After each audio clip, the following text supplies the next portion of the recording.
Welcome back to another technical deep dive here in the debug zone.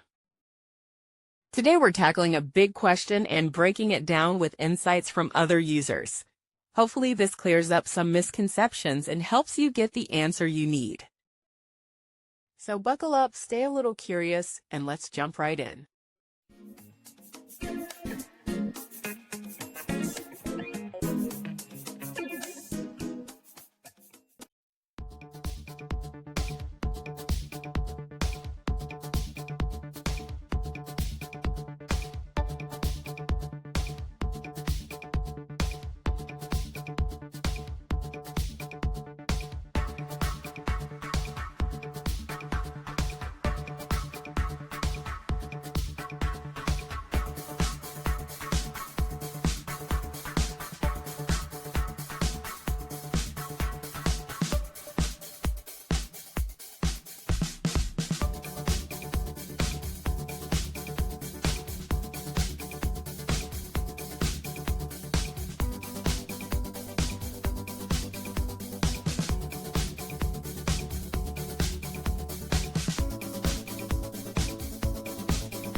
And that's a wrap.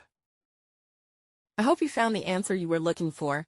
If you did, take a second to hit that subscribe button. It really helps out. And let me know in the comments which solution worked best for you. See you next time in the debug zone.